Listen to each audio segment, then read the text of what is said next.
Oh, hey, what's up, you guys? How's it going? It's Papa, and today I'm going to be showing you my pickups for the month of October. October was a really crazy month for Yu-Gi-Oh!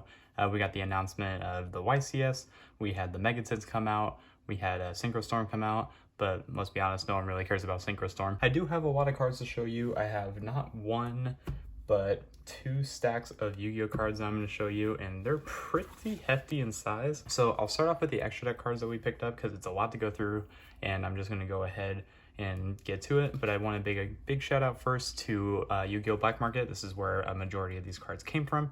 A lot of swapping, a lot of picking up with credit from tournaments, just a lot of good energy from that place. So a lot of these came from there, and I'm going to go ahead and show you. So starting off, we have a Super Dreadnought Rail Cannon Juggernaut Lieb. I did start using this because I did start playing Eldritch. If you saw yesterday, I believe is when it went up. I got second place at my locals with it, and it was a lot of fun. To match that, I got the Super Dreadnought Rail Cannon Gustav Max. These cards are broken as a duo. I mean, if you don't banish them off of Extravagance, you're winning, but it's a big if. But I do like these cards a lot, and they definitely have a mainstay in my Eldritch deck from here on out. Next, I picked up a Chaos Dragon Ruler, the Chaotic Magical Dragon. This card's broken. Pepega Dragon is what we call it. This card's insane, and I used to have a secret, but I got rid of it because of the hype, because Rise of the Duelist was just an insane set, and a lot of cards got bought out, so I just went ahead and got rid of it because I wasn't using it. So now that it is much cheaper, I decided to pick one up. Next, we have 3 copies of Gravity Controller.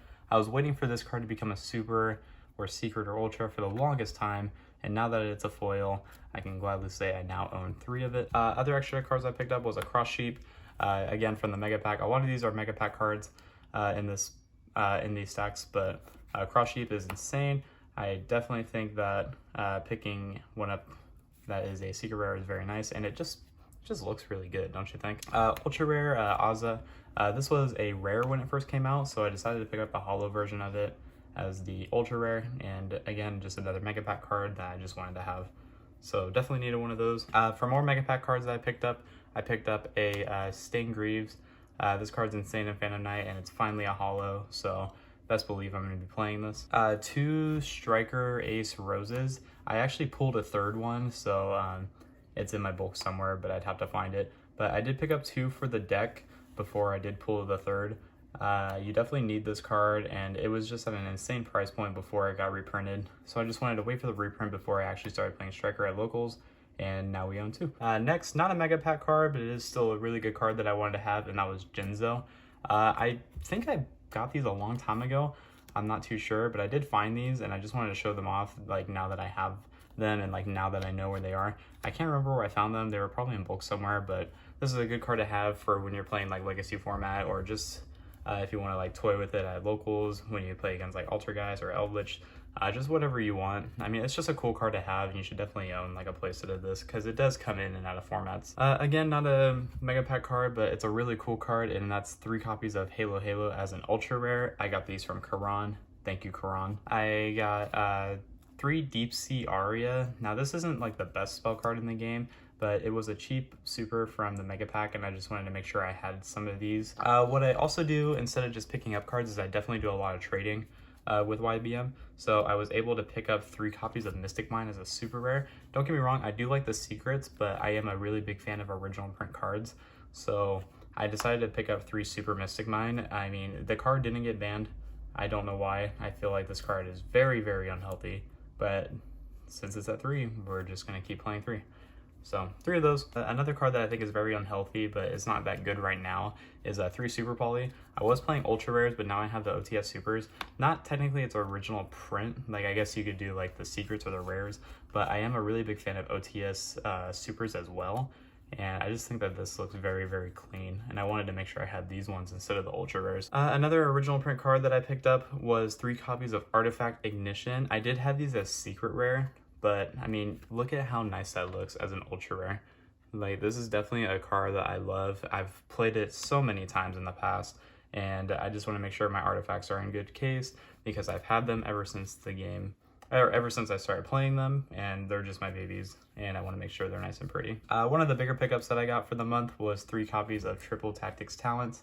Now, you've probably seen these in a couple of my videos already, but I did pick these up when the Megatins got released. The beauty of these ones is that they're actually Europrint ultra rare, so they do have like a little like darker flair to them. I mean, they do look pretty nice, especially in the lighting. This is a really cool card to have, and it's definitely a mainstay. I picked these up for like 60s when they were originally released, then they jumped up to 100 a copy, and I was able to sell them and make some profit. And I just didn't really see the need of having this, really, because we were at a time where you weren't really playing competitive Yu-Gi-Oh! Unless you were doing remote duels, but I wasn't. I just played in my first remote duel event, like probably a few weeks back, but I didn't see the need to get these until now that we're back to like actually being open and being able to play in-person Yu-Gi-Oh! Again. So I just went ahead and picked them up. One set rotation as a super rare. I did have a rare, but now it's super. Another card I wasn't comfortable picking up until the ban list was Red Eyes Fusion as a super rare. I do now own a super rare Red Eyes Fusion from Clash of Rebellion. And again, I do like original print cards, but I only play the one with my Phantom Knight deck, and I just wanted to say, like, if I had been playing the one, I might as well just max out, get the super rare, and it's really cool. I like this card a lot, and I'm definitely going to play it going forward. Traps, I know we're kind of running out of room here. There's still a lot of cards.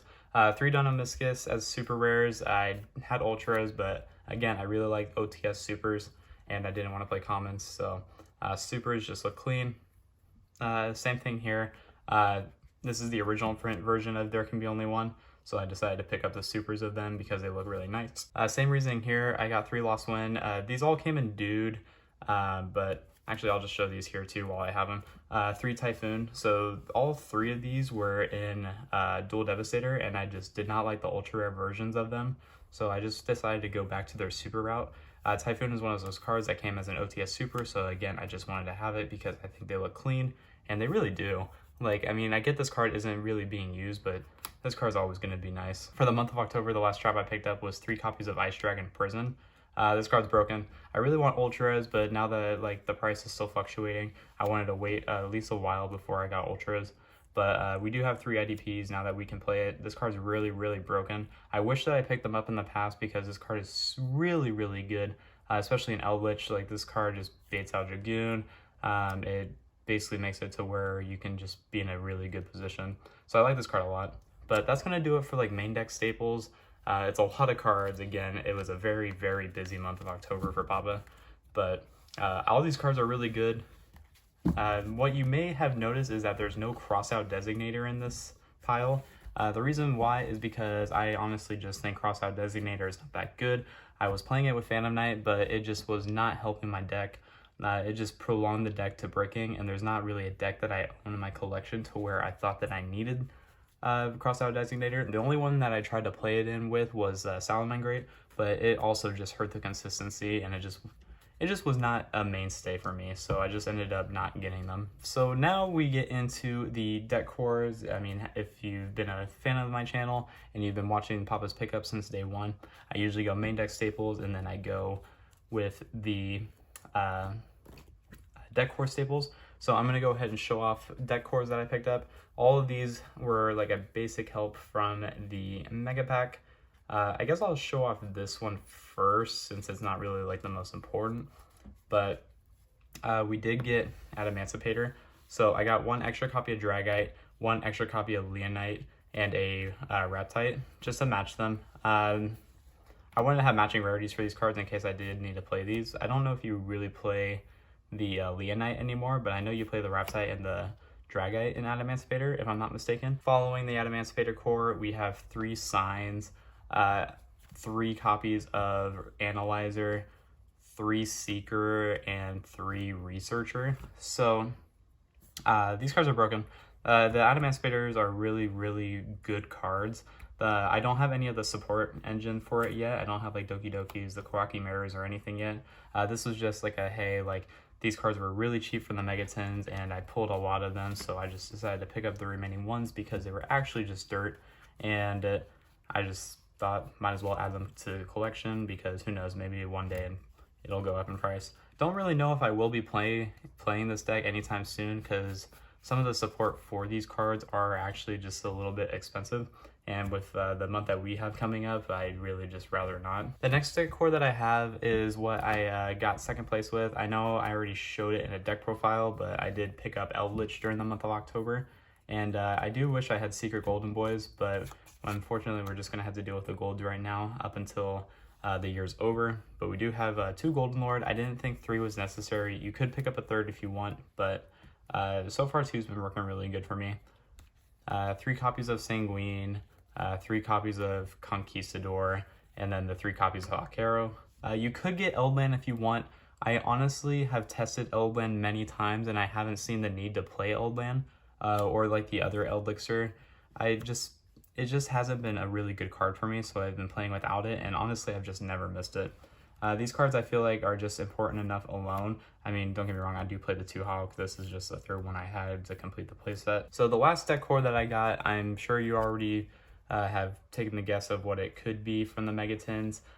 This is a really important decor that I've never actually owned. I've owned like maybe 1 copy of like a card, but gotten rid of it in the past. But this last decor I got was Dogmatica. So I did pick up 1 Titaniclad, the Ash Dragon, 2 copies of Maximus. I don't ever see the need to play 3. I mean, I might get a 3rd one anyway because it is dirt cheap. So maybe just have a 3rd one to have it. 3 copies of the Ecclesia. This card's also really good for Dogmatica. Just wanted to max out on this because, again, it was cheap. The not so cheap one, though, was Ecclesia, but what can you do? This is actually just the best card in the archetype, and it just makes the deck really broken, so you definitely want to have 3 of this if you're going to be playing any kind of Dogmatica strategy. 3 Nadir Servant. I pulled one in my Rise of the Duelist box opening, but I never got around to keeping it because, again, it was in that era where we weren't having tournaments, we weren't really doing anything crazy unless you were remote dueling. So I just said, fuck it, sold my Nadir Servant, just waited for the hype to die down, or until they got reprinted, and so here we are. Now they're reprinted, now we have them. So that's nice to have. And then, not a Mega Pack card, but I got 3 copies of Super Rare Punishment. I was playing Commons in the past, but I decided to upgrade because, again, it's OTS Super. I guess if I got the Mega Pack version, it would be matching everything, but I just love OTS Supers a lot, and Punishment is just a really beautiful card as a Super Rare. But yeah, guys, that's going to go ahead and actually do it for Papa's pickups this month. Let me know what you thought. Let me know what you want to see in the comments section down below. And until next time, guys, this has been Papa, and I will catch you all in my next video. Take care, everyone.